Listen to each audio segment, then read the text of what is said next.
सबक आमोज़ वाक़या। इब्न अकील अपना वाक़या लिखते हैं कि मैं बहुत ही ज़्यादा गरीब आदमी था। एक मरतबा मैंने तवाफ़ करते हुए एक हार देखा जो बड़ा कीमती था। मैंने वो हार उठा लिया।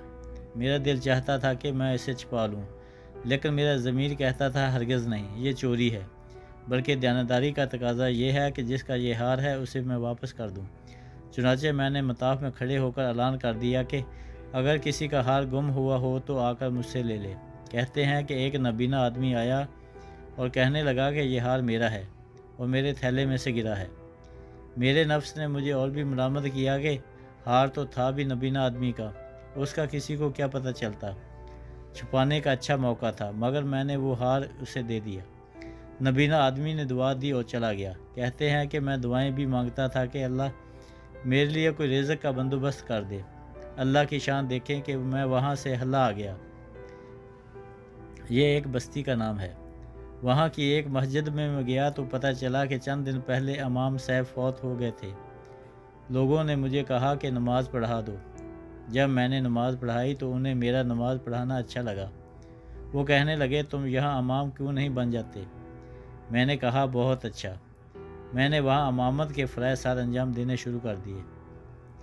थोड़े दिनों बाद पता चला कि जो इमाम साहब पहले फौत हुए थे उनकी एक जवां साल बेटी है।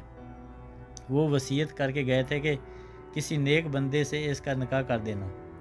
मुक्तदी लोगों ने मुझसे कहा जी अगर आप चाहें तो हम इस यतीम बच्ची का आपसे निकाह कर देते हैं। मैंने कहा जी बहुत अच्छा। चुनाचे उन्होंने इसके साथ मेरा निकाह कर दिया। शादी के कुछ अरसा के बाद मैंने अपनी बीवी को देखा कि उसके गले में वही हार था जो मैंने तवाफ़ के दौरान एक नबीना आदमी को लुटाया था। उसे देखकर मैं हैरान रह गया। मैंने पूछा यह हार किसका है।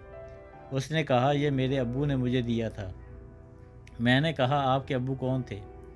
उसने कहा वो आलम थे, इस मस्जिद में इमाम थे और नबीना थे।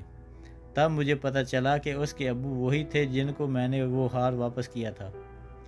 मैंने उसको बताया कि ये हार तो मैंने उसको उठा कर दिया था। वो कहने लगी कि आपकी भी दुआ कबूल होगी और मेरे अब्बू की भी दुआ कबूल हो गई।